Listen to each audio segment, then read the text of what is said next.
Olá, notícia e informação. Os destaques do site e da edição impressa do Jornal NH você acompanha a partir de agora. Hoje é quarta-feira, 17 de junho.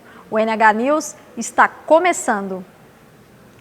E falamos de violência em Novo Hamburgo. O proprietário de uma revenda de carros do bairro Canudos teve 2 de seus veículos roubados na manhã desta quarta-feira. Além do prejuízo financeiro, o empresário de 54 anos conta como foram os momentos em que foi agredido por 2 ladrões. Os ladrões seriam entrado por essa porta, chegado aqui, perguntado o preço do Gol, que está ali no canto. E depois eles chamaram o proprietário para ver melhor o carro. Daí eles me bateram. Daí me bateram, foram me batendo até pegar os caras e sair. Eu não queria entregar a chave, né? Mas daí, quando eu vi que eles iam fazer algo mais, né? Daí eu peguei e entreguei. Não tem mais como a gente segurar. Esses bandidos aí, esses velhos da rua, eu já fui 4 vezes assaltado aí. Não sei porquê. Eu vou fechar, eu vou parar, vou ter que sair daí. Não tem mais como eu segurar, não tem bonito que ganhar dinheiro. Não vale a pena, vou ter que pegar e parar. Porque daí agora eu não vou poder abrir, eu não vou dar resgate para os bandidos, né? Eu não vou poder abrir meu estabelecimento para ficar aí, que nem eu ficava aí na frente, conversando com os caras, tudo. Que agora, como eu não vou dar resgate, os caras vão vir me assaltar de novo para pegar um outro carro. Que absurdo, hein? Bem, vamos adiante. Em Novo Hamburgo, uma obra de 120 milhões de reais, por pouco, não é travada por um detalhe. O investimento será para tratar 20% do esgoto gerado aqui em Novo Hamburgo. O entrave burocrático por pouco não emperra uma importante obra de saneamento básico. Em 2009, Novo Hamburgo começou o processo para conquistar recursos para a construção da estação de tratamento de esgoto Luiz Raul Pampa. Um investimento de 120 milhões que vai tratar 20% do esgoto produzido na cidade. No entanto, quando a Comusa foi chamada pela Caixa Federal para assinar o contrato de financiamento, descobriu que uma alteração legal poderia trancar o início da obra. Para resolver o impasse, os órgãos ambientais do município e do estado fizeram um acordo. A ET vai utilizar a tecnologia de macrófitas para tratar os efluentes. Um protótipo já está em funcionamento no loteamento Morada dos Eucaliptos.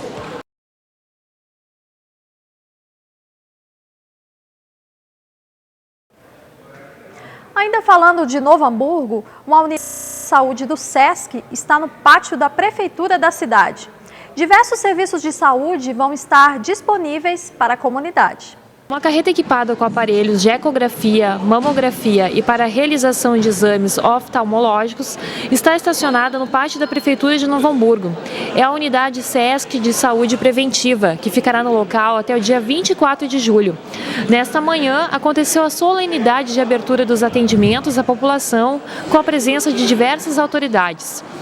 A gente sabe das demandas da saúde, a gente sabe das dificuldades dos gestores municipais de saúde, e a gente sabe principalmente da importância do diagnóstico precoce nas questões relacionadas ao câncer, na questão relacionada às dislipidemias, né, as doenças silenciosas que muitas vezes as pessoas nem sabem que têm e acabam tendo AVCs, acabam tendo infartos, porque não foram diagnosticadas.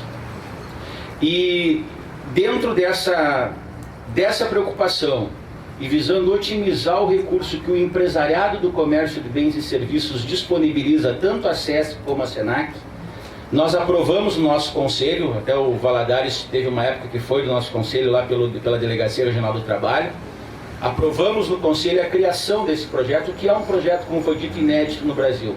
Tivemos um papel importante na vinda dessa carreta, requisitada hoje por todos os municípios do estado do Rio Grande do Sul. Lembro, caro prefeito Luiz Lauermann, que o Cindy Lojas também é responsável pela distribuição de senhas para as pessoas ligadas ao comércio de bens e serviços. Aí vem a parceria da presidente Cristina dos sindicatos comerciários, que vai comunicar todos os nossos colaboradores do comércio varejista local.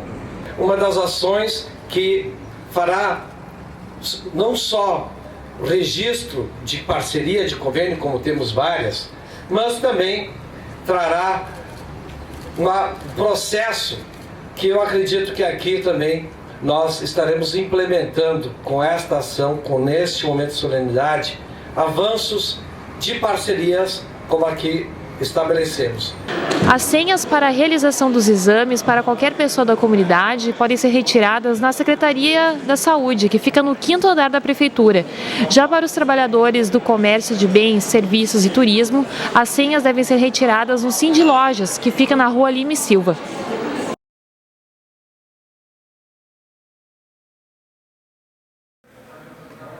Depois de imagens de cães maltratados circularem nas redes sociais, um grupo de protetores dos animais se reuniu em um protesto em frente à Prefeitura de Sapiranga nesta quarta. Isto porque esses animais feridos e em meio à sujeira estariam no canil do município. Protetores de animais do município de Sapiranga fizeram um protesto na tarde desta quarta-feira em frente à prefeitura da cidade. Eles reivindicaram mais estrutura e melhores condições para o Centro de Controle de Zoonoses da cidade. O protesto ocorreu depois que uma protetora divulgou na sua rede social fotos de animais com ferimentos que estavam no canil. A prefeitura fez uma reunião na terça-feira à tarde com protetores para explicar como funciona o local e abriu uma sindicância para apurar o caso. Parece que a ciclofaixa gerou um problemão para Paulo Azeredo. A instalação da ciclovia no meio de uma das ruas da cidade foi a gota d'água para a população. A situação resultou na saída de Azeredo do cargo de prefeito. E parece que a decisão não vai mudar tão cedo. Veja no comentário do Ávila. Olá, Adriana. Adriana, saiu pela culatra a tentativa do ex-prefeito de Montenegro, agora ex-prefeito Paulo Azeredo, de recuperar o posto dele, ele que foi cassado pela Câmara de Vereadores. Uma liminar impetrada pela Justiça no finalzinho do mês passado, então logo ocorreu a sessão que acabou cassando o mandato, ou seja, que promoveu o impeachment dele, foi negada pela Justiça de Montenegro pela segunda vara civil. O que significa isso? Paulo Azeredo continua afastado de suas funções e o vice continua no comando da prefeitura. Por que é mais uma derrota? Porque além de perder na Câmara de Vereadores, o Paulo Azeredo agora tem uma tentativa de liminar julgado, ou seja, a Justiça não entendeu que de uma forma liminar ele devesse voltar ao cargo dele. Continua o trâmite normal do processo, que vai ter o julgamento do mérito e só então vai se decidir se ele retorna ao comando da prefeitura ou não. E o que causou tudo isso, Adriana? A construção de uma ciclofaixa, uma ciclovia no meio de uma avenida na cidade. E foi uma movimentação toda na Câmara de Vereadores, começou pela denúncia de um morador. Na verdade, a gestão do Paulo Azeredo em Montenegro, ele foi deputado estadual, enfim, e conquistou o direito no voto de assumir a prefeitura de Montenegro, ela acabou sendo muito turbulenta, né, durante o período em que ele esteve no governo, porque foram várias denúncias, várias tentativas de ser várias CPIs instauradas, várias tentativas de instaurar uma comissão processante que pudesse levar a cassação dele, e nessa última acabou acontecendo, inclusive com o voto de vereador do PDT, do partido dele. E a sessão que teve a presença do presidente estadual, o deputado Pompeu de Matos, mas que não adiantou, ele foi afastado e agora na Justiça ele tem o seu direito de reintegrar, de recuperar o cargo negado num primeiro momento. Então, é uma situação que fica cada vez mais complicada do Paulo Azeredo, Adriana, tendo em vista que essa primeira tentativa foi negada, né? Agora é ver o que acontece. A gente não conseguiu conversar com ele, não está atendendo telefone. Um dos advogados que atendeu a liminar, que é o Vanir de Matos, de Novo Hamburgo, ele não está mais no caso, ele só fez a ação para entrar com o processo na Justiça para liminar, só que está fora. Então, é aguardar os próximos passos, mas Paulo Azeredo não é prefeito de Novo de Montenegro ainda. E depois de manhã de sol e friozinho, a chuva resolveu aparecer aqui no Vale dos Sinos. E essa instabilidade deve continuar até amanhã. A Karina Sgarbi traz os detalhes da previsão do tempo para quinta-feira na região.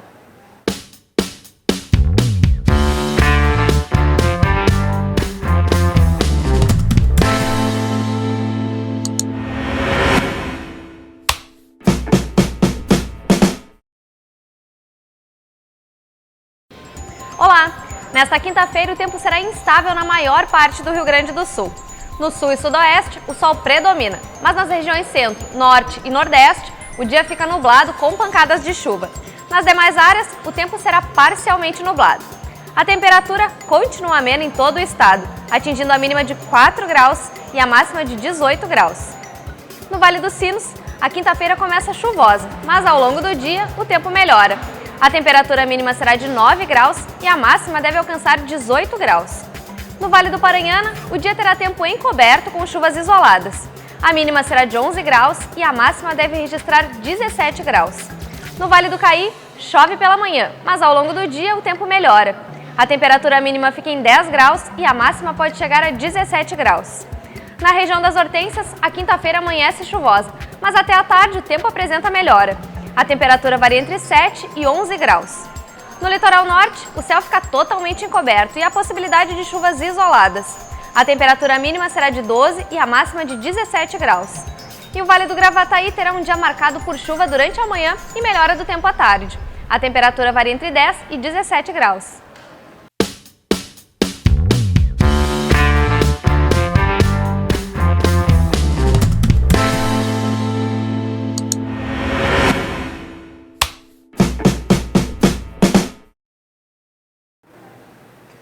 Depois da estreia com vitória contra o Peru, a seleção brasileira volta aos gramados nesta noite para enfrentar a Colômbia. Este novo desafio pela Copa América, que será disputado em Santiago, no Chile, é tema do comentário do repórter esportivo João Linden. Boa noite, Adriana. Boa noite, audiência do NH News. Daqui a pouquinho, mais em poucos instantes, começa a segunda partida do Brasil nessa edição da Copa América. O adversário desta noite é a Colômbia, um adversário perigoso, com Falcão Garcia, com Rames Rodrigues, com Quadrado, enfim, um adversário que deu trabalho ano passado, é bom lembrar, na Copa do Mundo de 2014, nas quartas de final. Mas enfim, é um adversário que, apesar dessas qualidades todas, eu não acredito que vá conseguir superar o Brasil, possa ir no máximo um empate. Por quê? Porque a Colômbia, apesar de ter uma geração muito boa, de ter jogadores de muita qualidade, é um freguês histórico do Brasil. Em todos os confrontos entre Colômbia e Brasil foram apenas 2 vitórias da seleção cafeteira. Além disso, eles não vencem o Brasil desde 91, ou seja, mais de 20 anos aí de jejum de vitórias sobre a seleção brasileira. Além disso, a Colômbia perdeu na estreia, é bom lembrar, o Brasil, claro, passou dificuldades para superar o Peru por 2-1, mas a Colômbia também teve muitas dificuldades, mais ainda que o Brasil, tanto é que perdeu para a Venezuela, um adversário que, pelo menos em tradição, não se equipara aos colombianos. Por isso eu acho que mesmo a seleção do Dunga não tendo feito uma boa partida, dá para dizer aí nos 3 últimos compromissos, a vitória contra o Peru, o amistoso aqui em Porto Alegre contra Honduras e o amistoso contra o México, lá em São Paulo, eu acredito que ainda assim a seleção do Dunga consiga uma vitória, e de repente a 12ª vitória consecutiva, para classificar, garantir a classificação antecipada e já começar de repente a pensar nos adversários das quartas de final dessa Copa América. Essa é a minha previsão do jogo, tomara que eu esteja certo, até porque a gente, apesar de todos esses problemas que vem rondando a CBF nos últimos anos, eu pelo menos continuo torcendo para a seleção brasileira. Bom, essa é a minha opinião do jogo, Adriana. Eu desejo um bom programa para vocês e uma boa noite. E os alunos da Universidade Fevale deixaram a sala de aula e levaram seus conhecimentos para atender a comunidade. Veja só que bela iniciativa. Até esta quinta-feira, os alunos de graduação e pós-graduação da Fevale estarão apresentando seus trabalhos no 11º Salão de Extensão. O evento é aberto à comunidade e os estudantes são avaliados por uma banca. Um dos projetos presentes no salão é o Construindo Saberes, que atende crianças entre 2 e 5 anos do bairro Canudos. O projeto Construindo Saberes é um espaço lúdico que a gente tem em Canudos, que a gente tem de crianças em vulnerabilidade social, e é muito divertido porque tem Emília, tem bruxa, então a gente brinca bastante e atende as crianças que precisam na comunidade.